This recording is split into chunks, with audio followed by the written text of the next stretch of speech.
Representative Lee Perry of the Utah House of Representatives, District 29 from Brigham City, and retired Utah Highway Patrol Lieutenant. Thank you so much for being part of Three Questions. Oh, thank you, Bob. This is great to be here. You have spent 9 years in the Utah legislature, and for those folks who don't know, during that time you have also served as a lieutenant with the Utah Highway Patrol. Those of us who are aware of that have been in awe at how you have done that. How did you do that? It's like lighting a candle at both ends and hoping it doesn't catch up in the middle. It's been difficult. It's been hard on my family, probably more so than anybody. But yeah, I go down, I show up at the Capitol at 7 o'clock in the morning, stay till 5 or 6 at night, go home, work for 4 or 5 hours at night, and then sleep for a couple hours and come back and start all over again.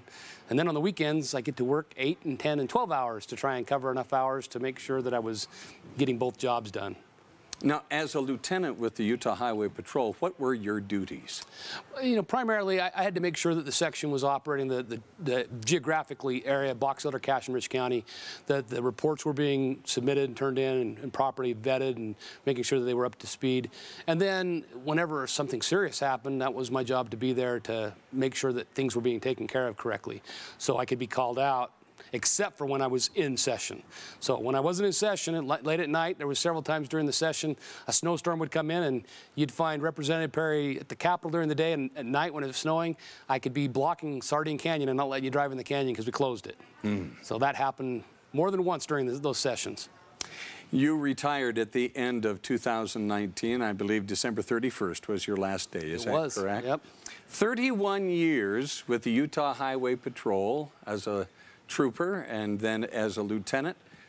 Why did you retire now? You're still so young. Yeah, you know, law enforcement is an interesting career. It takes a huge toll on you mentally and physically, and that's why we allow folks in public safety and especially law enforcement to retire maybe a little sooner than that. Even though we're retiring young, we're not done yet. We're going to do something else in our lives, but there is a mental toll played when you're in law enforcement and doing the things that you do every day. So there just came to the point where that mental toll got enough that my wife just said, you know what, maybe it's time that you don't burn the candle at both ends and spend a little more time with me and with your new granddaughter and your kids. So I just, at that point, I have to agree, my wife's the smartest person I know, and we both agreed upon it, so that's where I'm done. I'm doing it. Wow. You were saying to me earlier, it's surreal not being part of the force and not wearing that badge anymore. What is the most surprising part about not working with the Utah Highway Patrol any longer? Well, you know, I go out there every day, and like today it's snowing, and I looked out and saw some snow, and I was like, I'm not worried about getting called out at this point. And that's a relief. On the other side, the fact that I'm not going to be day-to-day with those people I've grown to love and care about, that's going to be the hardest part, is leaving the people. Leaving the day-to-day hectic hustle bustle, that's not going to hurt my feelings a whole lot. It's probably going to be good for my health. But I'll always have the Highway Patrol in my blood somewhere. You know, right now I'm wearing a watch that has a Highway Patrol symbol on it. Yep. I've got a tie tack with a Highway Patrol symbol. Yep. I don't think the beehive's going to go very far from my heart for a long, long time. Yeah, it's one thing to be in the Utah Highway Patrol, but it's another thing to have the Utah Highway Patrol in you. Yeah, it's branded on us. I haven't got a tattoo like some of my colleagues, but it's tattooed in my heart. Yeah. Over the 31 years of your career with the Utah Highway Patrol, how has life changed for the average trooper? Well, when I started, I was so excited about driving a Mustang. And I'm telling you today, you couldn't put a trooper in a Mustang. There's not enough room in those little Mustangs to put all the gear and equipment that we're expected to carry. We've always been expected to do lots of things as troopers, but today we want people to be doing medical things. We want to be able to change tires. We want them to be able to get into cars that are broken down, and we need to rescue people. And so we do everything with a computer today. That's been the funniest part for me, is going from when I started, we wrote everything down. Everything was done by hand, and you dreaded turning reports into the sergeant because it was like being in high school. The red pen came out, and you circled them, and then you had to rewrite the whole thing by hand again. And nowadays, we do everything by computer. We write our citations, our reports. It's all done electronically. And that was probably the biggest adaptation for me, is figuring out how to get to that point.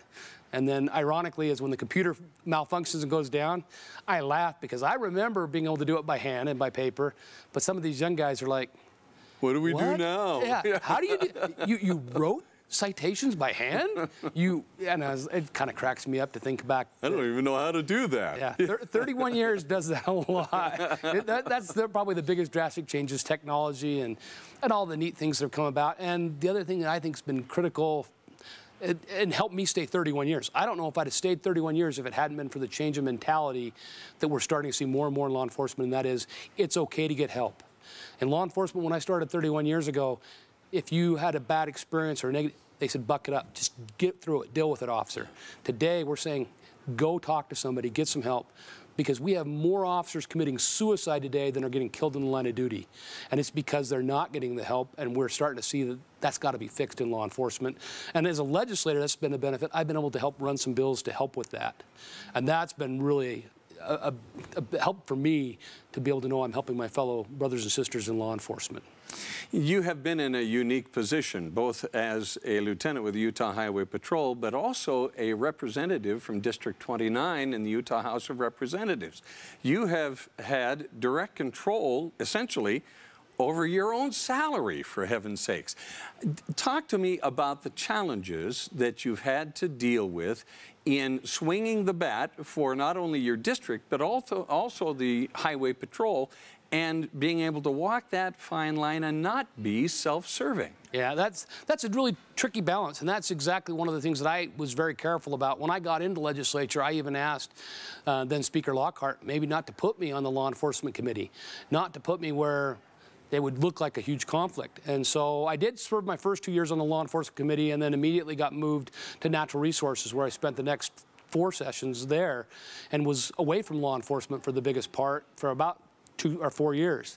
And then Speaker Hughes said, you know what? This is ridiculous. Your expertise is in law enforcement. That's where you need to be. And he moved me back to be the chair of the Law Enforcement and Criminal Justice Committee. I've never served on the committee that deals directly with the budget for the Highway Patrol, and that's to avoid that conflict. Certainly, yes, as a legislator, I have to vote on the overall budget. So, yeah, I'm voting for a pay raise, but I've stayed away from that particular committee on purpose to avoid any conflict of interest. I've dealt, luckily, with Natural Resources, Department of Agriculture and Environmental Quality. Great citizens, great employees for our state, doing amazing things with our state parks and places around our state. So it's been an eye-opening experience for me because as a state trooper, that was my whole world as a state employee and a state trooper. I'm thinking, oh, the Highway Patrol's it. Well, guess what I found out? There are 10,000 other state employees doing fantastic things in other jobs that are critical to the operation of our state that make our state the great state it is.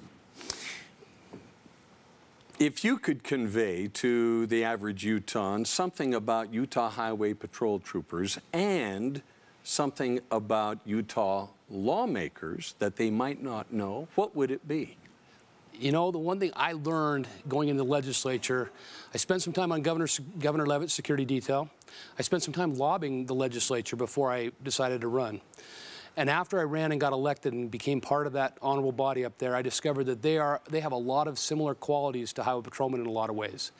Certainly there's those who have their own driving mechanism, but overall the majority of those 104 legislators get into it for the one reason: they want to serve people. They want to do what's right for people. And sometimes it appears that maybe they're self-serving, but I think for the most part, they're some of the most honorable people I've ever had a chance to be around. They really, truly want what's best for our state. And that would equate back to what I learned in the Highway Patrol early on. The Highway Patrol has this wonderful, rich history, and I've been kind of a historian for our department and researched the history of our department. We have phenomenal troopers since 1935, when the Highway Patrol was implemented in this state, to this day, that are constantly coming to work and becoming state troopers, wearing that beehive proudly and going out and serving the people. And it excites me to watch the new caliber, the new people we're bringing in. I just hope we can continue to get more of them that are willing to do what they're doing. The young trooper up there in Davis County just a month or two ago rescued a man off of a railroad track, no thought for his own life. Incredible, yeah. Amazing. And I look at that and I say, if I'm leaving now and leaving the hands of the Highway Patrol and young men like him, I know we're leaving in good shape. And that's kind of been my goal all along, is to train up leaders around me that can take over when I walk away and leave, so that I know this department will continue to move forward. Yeah, I mean, I'm taking my hand out of the bucket, but I know there's great people to fill it. How do law enforcement personnel and their families deal with the fact that when you walk out the door at the beginning of your shift, you may not be coming home? Every one of us deal with it differently. For me, I learned that I could serve my fellow man in hopes that I could train other people that this was important.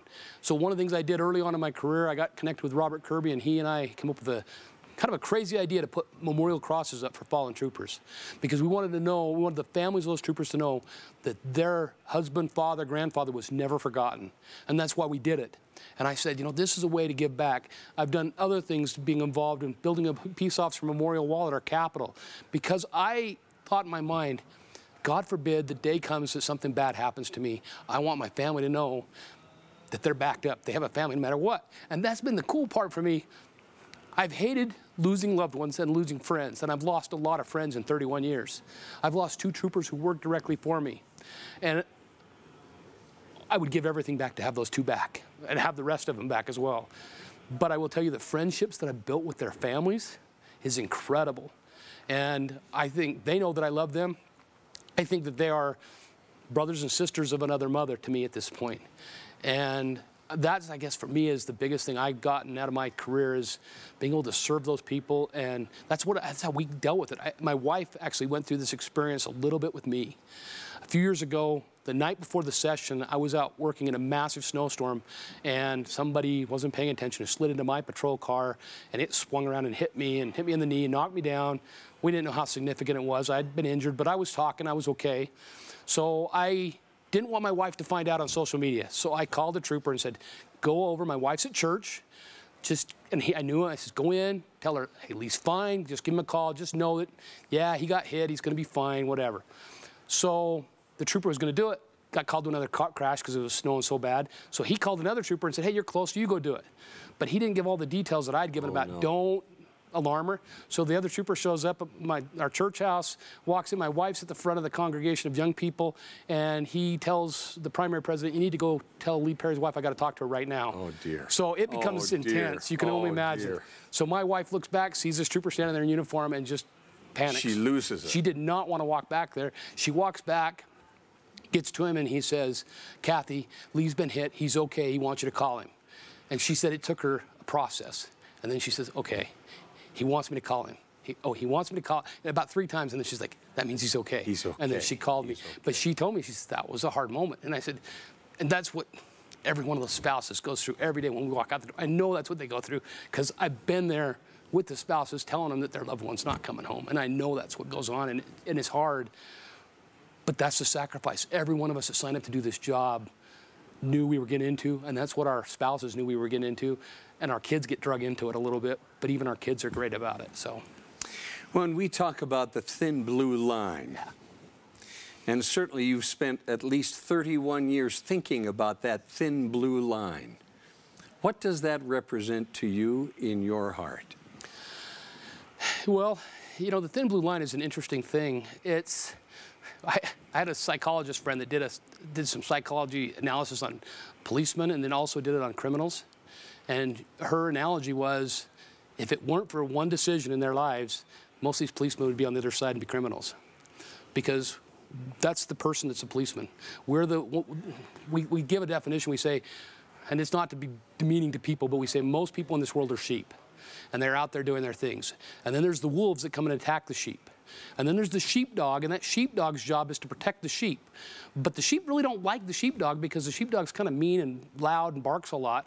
But the sheepdog really, really wants to protect those sheep. And so there's that the sheepdog and the wolf look a lot alike, they act a lot alike, but the difference is the sheepdog's whole goal is to protect those sheep and keep everybody safe. And that's what the thin blue line's all about. We as police officers are those sheepdogs. And yeah, we get a little rough sometimes, and we get a little bit to where people sometimes get really mad at us and don't like us. But ultimately, every policeman I've ever been around that's been able to have a satisfactory career and hasn't screwed up, and those people, we want to get them out. We don't want them in our group. Those are bad sheepdog, and we'll kick them out. But I'm telling you, every one of them that do a satisfactory career, they spend that whole 20, 25, 31 years, whatever it is, constantly saying, how do I keep myself safe, my family safe, and the people that I love and protect safe every day I go out there. And that's what's in the back of our mind 24/7.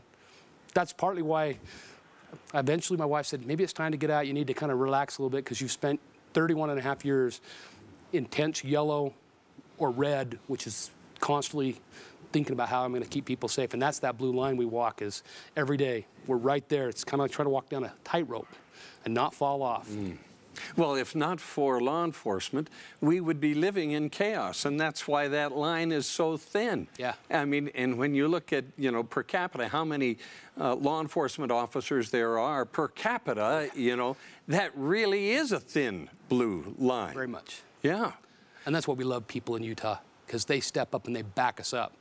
When my last trooper, Eric Ellsworth, was killed, I cannot tell you how phenomenal it was to have the citizens of the state step up, bring lunches, put flags up. The people in Utah are awesome. It was interesting. Whenever we lose a law enforcement officer, whether it's a trooper or a police officer, sheriff's deputy, it's amazing how Utah responds. The people of Utah respond. What happens inside your heart when you see that? Oh, that's what keeps me going. That's what kept me here for 31 years. If it wasn't for those moments and some of those things that happen, I mean, there's other things like Special Olympics torch run and being around Special Olympic athletes, but I'm telling you, those line of duty deaths would be decimating to every cop out there. But when you see the public step up and back you up, it's 9/11 all over again every time. And I will tell you, our state's a unique state. I love Utah because even with every line of duty death I've been involved with, officers from other states come in and they go, wow, Utah's different. Utah is unique. I mean, other states do respect their officers, but not to the level people in Utah do. And that's partly why I had a chance. Early on in my career, I was going to go to Las Vegas. Now, two things. Number one, I went in August to test, and it was like 110 degrees, and it was hot, and I was thinking, I don't want to wear a bulletproof vest and work down here. And God bless them for being down here, but the people of Utah are just wonderful. And I said, I don't want to leave this state. I want to be here. How do you account for that? How do you account for the kind of support that Utah gives its law enforcement officers? It's the caliber and the type of people that want to live here in this state, that want the... That's why I love the legislature, too. Same thing. We have a good caliber of legislators. I know there's people who are mad about things, the decisions we've made on the Hill and things we've done, but I'm telling you, you listen to Governor Herbert talk about we're being one of the best managed states in the nation. That's because our legislature and our governor, our executive branch, we're all working together because we want this state to be the very best. We want every state in the nation to look at us. We want countries in the world to look at Utah and go, Utah's cool. Utah is special. We want to be like Utah. We want to be at the top. And that's, I see it in the Highway Patrol. I see it in the legislature. It's an amazing thing. Let's shift gears here for just a second. The new tax overhaul bill that's in the legislature that has been passed in special session now has a referendum to put it to a public vote. Who are the winners and who are the losers in this tax overhaul bill passed by the legislature? I think the winners are almost everybody in the state of Utah. 86% of the people in the state of Utah are going to see a tax decrease if the tax bill stays in place and the referendum doesn't overhaul it. I look at the bill and I realize it's not perfect. Most pieces of legislation aren't. That's why we have to meet every year and we continually update, tweak, fix things. But knowing where our budget is, knowing where the dollars and cents are, we had to do something. And if the referendum goes on the ballot, I feel bad for especially the poor. I feel bad for the people who need social services and health and human services cost, because we're going to have no money to deal with that if we can't balance out the budget in our state. We have this, I know people get tired of this, but a three-legged stool. And the reality is our income tax is great. In fact, it's doing better, and that stool leg on the income tax gets longer and longer every time we turn around. Whereas the sales tax, which is where we pay for all the other government, Highway Patrol, Corrections, DCFS, all of these different departments in the state, we pay for them out of that other budget sales tax, and it's getting shorter and shorter, and we're having less money come in there. And then, of course, we have transportation, which has never been able to keep up with. It keeps up with maintenance, but would never keep up with building new roads. And if you want more people to move in, want to increase income tax, you've got to build new roads. So you start looking at those three stools and three legs, and you see we're all of a sudden way lopsided. And I've seen that, and honestly, 9 years ago, I would have gone, I don't know what's going on. I don't understand this either. But spending 9 years up there and talking to the folks that do the budget and look at the dollars and cents that we spend in our state budget, I get the fact we got to balance this out.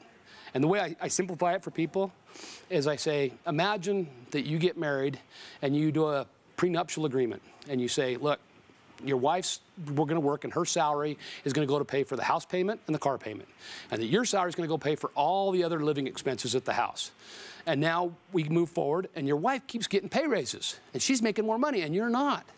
And in fact, you're not getting to work as many hours, and your money's getting cut back. But the bills are still going up. In fact, things are getting more and more pricey. And now all of a sudden, the money that you thought was going to be able to cover all those bills isn't enough to cover them all. And you say, well, that's easy. We just take some of my wife's money because she's got more, and we move it over here. Well, no. Don't remember, there's a prenuptial agreement. If you do that, you're violating that agreement, even though you both agree on it. Yeah, this would be easy.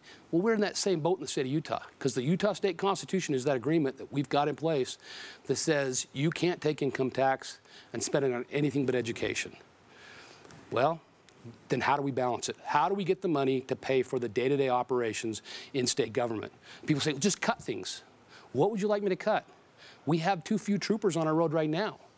Do you want your wife and child out there sitting there for 24 hours in the freezing cold because we can't send a trooper to help them? Or to be in a crash? Do you want me to let prisoners out of prison instead of having correctional officers? Do you want DOT workers not to be out there plowing our roads? Where do we cut? We've actually cut more in government in the last 9 years I've been in the legislature than has ever been done in the history of the state of Utah. We have 25% less state employees today than we did when I started in the legislature. So we have cut. Maybe there's places for some more, but not enough to make up the difference. So I am really nervous. I understand the passion behind the referendum, but they're not looking at the whole picture, and that's my frustration, and that's the thing I look at is, well, I don't want food tax. I get it. I don't want food tax either. But something you didn't think about is, what about those people from Idaho and Wyoming who come to our state, go to Costco, load up? Guess what? They're paying that food tax if we do this, and they're not going to take all these resources from us. We're going to be able to keep that money and then turn around and use it for people who are poor and elderly to help offset some of these things for them. So I looked at it and said, you know what? I get it. It's not perfect. But that's how come I was able to vote for it, is because it's a balancing act. And we do that all the time on the Hill. Mm-hmm. We can't throw out, just because it's not the best, it's good. And it will get us to where we need to be. And that's why I got behind it, supported it. I realized there was bits and parts of it that weren't perfect. And, you know, if we see a dramatic thing, that's the nice thing about our legislature. We're a citizen legislature, meet once a year. If we have to go back in and we see something that's really detrimental to people, we will fix it. Mm-hmm. We've been working hard for the 9 years I've been there to make sure education is taken care of. And we took care of education before I was there during the recession. We took general fund money that wasn't income tax to make sure education stayed whole during the recession. And that's how we operate in this state, is we know what the priorities of the people are. Sometimes people, in this weird world we're in, because of technology and all this, messaging gets out and it gets ahead of us, and people don't want to listen to the whole picture. And that's frustrating as a legislator. That's hard, and it's hard with law enforcement. Sometimes you make an arrest and everything's legitimate, but I can't share with you all the information right now. You got to wait till it goes to court. And people are like, oh, these guys were bad, they did this wrong. And suddenly it goes to court. The best example I give, and this is a terrible tie-in, but a senator in our state was arrested for DUI. And everybody wanted the DUI video because they're like, oh, the Highway Patrol's covering this up. They're just hiding this. They won't let the video of him have his DUI out there. Yeah. And finally they pressed it, and I get it. I know why the media wanted it. But eventually went to court, and the court said, release the video. They released the video before this person could go to court. And as soon as the video got out, they're like, well, yeah, it's obvious. He was drunk. The trooper did a good job and arrested. We're like, that's what we were trying to tell you. We just said, be patient. Just wait a little bit and see how it turns out. And that would be my advice to the people is, don't pass this referendum. Give this tax law a chance and see where it works out. If it doesn't work, I hate to say trust us, but trust us. We have the very best in mind for the state of Utah. We will get back in there and fix it. I believe the hearts of the 104 legislators up there is, even though we don't always agree on everything, is set on the goal of making Utah the very best. Marijuana is still illegal in the eyes of the federal government. But states, including Utah, have loosened their laws dealing with cannabis, medical marijuana, even recreational marijuana. What are some of the challenges from the Utah Highway Patrol's perspective and from the legislature's perspective in dealing with issues and dealing with, in this case, marijuana, which is illegal on the federal level but legal on the state level? What are the challenges there? You know, the challenges with marijuana were interesting and unique, and I talked to a lot of people who said, hey, I need it for medical reasons. Well, I get that. And I think the people who went out and voted for the referendum were voting for medical marijuana. They wanted people to have whatever resource they needed to help them medically. And I understood that, but the referendum, the way it was worded, was going to open us up to recreational. I know people will argue that, but I've read it, I've dealt with enough legislation, that's where I felt like I was going. That's why we went as legislature and did some tweaks to it. We gave the citizens, with the bill that we changed this, truly medical marijuana in this state. And you're going to see this up and operational. But I've watched other states who have medical marijuana, and if it's truly medical, you're not going to see, it's not going to be the big boondoggle that it is in some states. You're not going to make a lot of money on this. It's going to be a way to help people. It's when it becomes recreational that it becomes problematic. And I've watched what's happened in Colorado and other states around us. And from law enforcement's perspective, it makes it hard to know, what do I do? This has been a problem. It's been illegal for all these years, and now I'm supposed to look the other way? Well, law enforcement's been trained, and they're learning, and they've learned through this process. We find out, do you have a medical marijuana card? Do you have the ability, or doctor's note, do you have the ability to have this? Number one. Number two, in Utah, we said, look, smoking it is not the answer. If it's got medicinal purposes, there's other ways to ingest it to get it so that you'll get the medicinal purposes you need. And usually it's in an oil format or something like that, or an edible. And so we did things that allow that. There's still a huge push to make it recreational. And I don't agree with that. I read a book recently, was put out this last year, called Warn Your Children, something like that, about medical marijuana, about marijuana as a whole. And this author did a study nationwide, and there's problems with marijuana. There may be some positives to it in some aspects, but the overall, just anybody using marijuana, it's just like the opioid conference that I just attended this week. There's problems with that too. And we have to be careful that we don't go down a slippery slope. And so the Highway Patrol is still going to arrest people who have marijuana, that are smoking it especially. We don't want to see people driving impaired under marijuana. And so you're going to see the Highway Patrol continue to arrest people who are transporting and hauling. And we've seen some stuff here in our state with vaping with marijuana. We've had troopers out there stopping cars, hauling illegal cartridges with oils and things like that.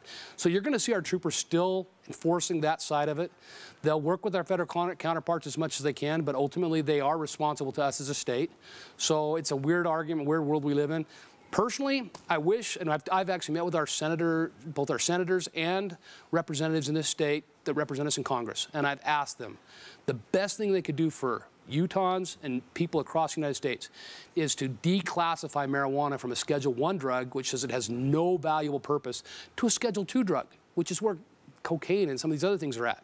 Move it to that level, then we can actually study it more. We can get more scientific evidence and find out what are the positive, if there are positive effects, we can find out what they are. Right now, everything's anecdotal, and that's hard. And that's where it's double-edged sword for me. I mean, working in law enforcement, I was like, okay, you got marijuana, I'm going to arrest you, but I understand why you want it, because you're trying to help yourself medicinally. And people have been doing medicinally, helping themselves through alcohol, drugs, to marijuana, whatever, for years before we got to this argument and this discussion. And it's something law enforcement's always had to deal with since Sir Pill back in London, becoming a policeman back there, and moving forward. It's the way society is. Go back to the old days of the sheriff and having to deal with a town drunk coming out of the saloon. So, yeah. For 3 years, you served on former Governor Leavitt's security detail. Yep. What did you learn in that assignment that we might not otherwise know? You know, the thing I learned, and he may not appreciate it, but some people might not appreciate it.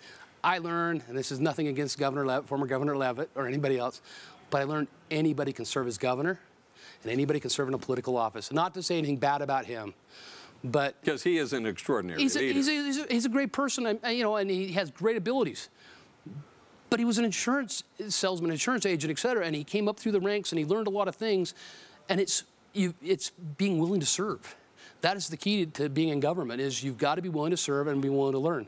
Like I told you, when I got in the legislature 9 years ago, I thought the world revolved around the Utah Highway Patrol. I've learned... You mean it doesn't? Well, some people think it still does. And of course, we wear the beehive, which is the state symbol, so I don't know. But no, I learned so many other things about, you know, our farms and our natural resource division, and I learned things about environmental quality, and I've learned things about DCFS and so many other aspects of our state, tourism, things that I just really didn't have a good grasp on. And it's being willing to go to these meetings and be educated by people and learn and continue to learn and grow. That's probably the thing I learned most from Governor Leavitt, and the detail was watching him absorb information from people as they shared what their particular situation was. You know, he knew insurance, he knew some other things, but he didn't know all these other aspects, but he was willing to learn. And that's the one thing I've learned from all of our governors, legislators, is if you get into this job, get into a political job like that, you've got to be willing to listen and to learn. And if you do, you'll be okay, and you'll be able to continue to serve. If you don't want to listen to people, you won't last very long. If you just think you've got all the answers, you're not going to last, because I don't have all the answers. That's why I love the fact that I serve in a citizen legislature. And there's a lot of people willing to tell me what I should do and how I should do it, and even where to go sometimes. We live in a time where terrorism is a constant threat, and it's a constant worry. How much danger are our elected officials on the state level? I'm thinking mainly the governor and other prominent politicians. How much danger are they really in? Probably from terrorism. I don't want to downplay it, but probably not a lot from terrorism on a statewide basis. I mean, for our governor, our legislators, probably not from terrorism other than domestic terrorism, possibly. I think more our biggest problem is going to be mental illness. It's people that have mental illness that don't fully appreciate and know what they're doing, and a lot of people are in danger because of that. And that's really the biggest reason why we protect our governor. That's why the troopers are up there to protect us as legislators, is people have issues that come up and they get really passionate, and sometimes they lose focus on what's real and what's not real. And they somehow think that the people that serve in those positions are people that if I do something bad to them, it'll fix everything, which is just not the case.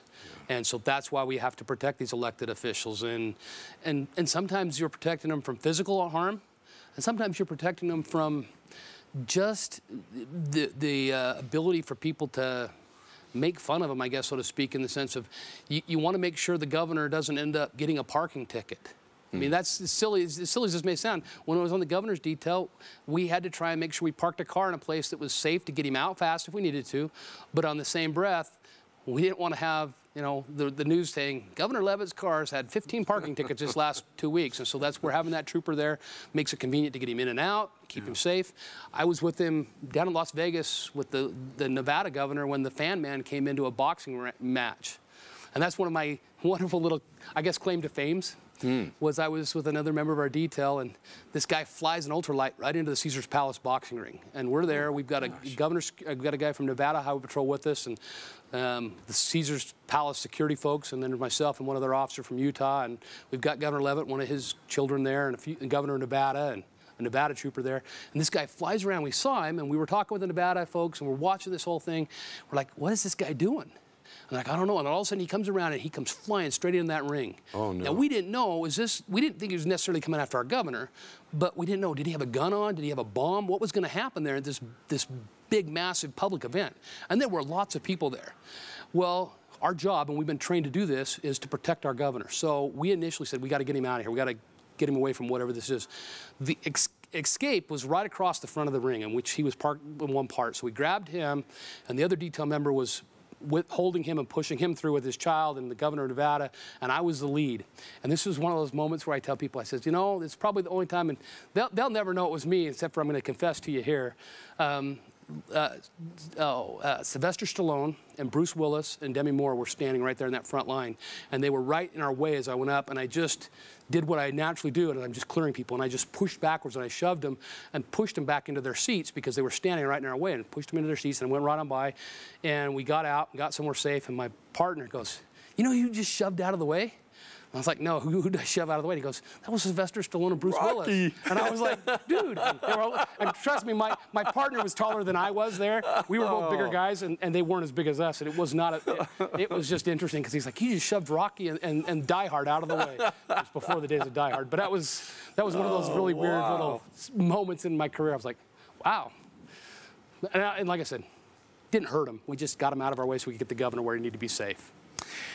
If you could tell newly elected Utah legislators something that you wish you had known when you started your political career, what would it be? You know, one thing I was lucky.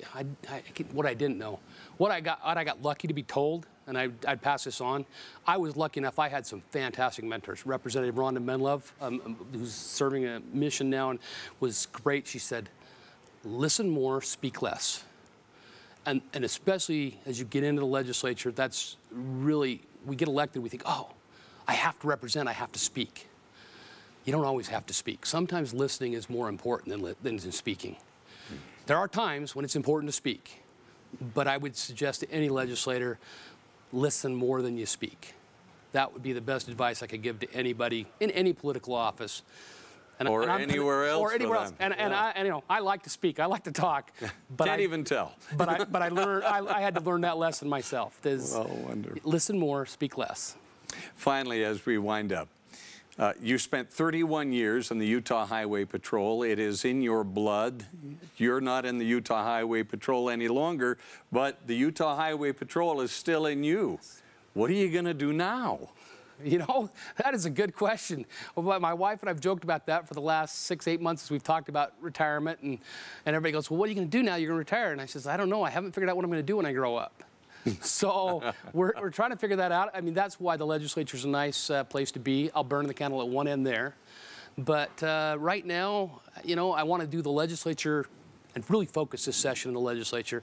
And when the session's over with, then I'll start going out and looking to see what's available out there, to see what the next job or what the next assignment or adventure is for me. I don't know what it is at this point. That's, honestly, I didn't expect to go to the Highway Patrol back in 1988 when my aunt said, hey, this would be a good part-time job for you to go to college with. And when I got in a ride along and went on that, I didn't expect that then. So I don't know. You know, there's lots of opportunities. I've talked to so many people about so many things.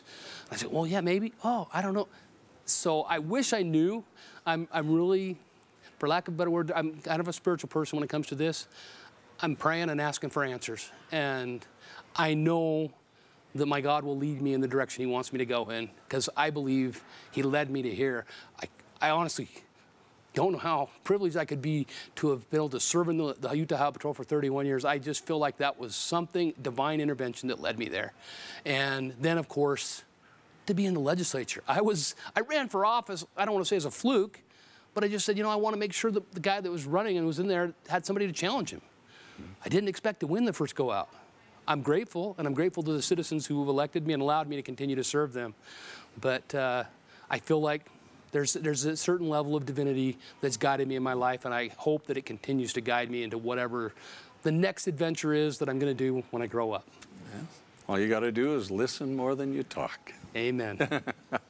Well, Lee Perry, member of the Utah House of Representatives from District 29 up in Brigham City, and retired lieutenant from the Utah Highway Patrol.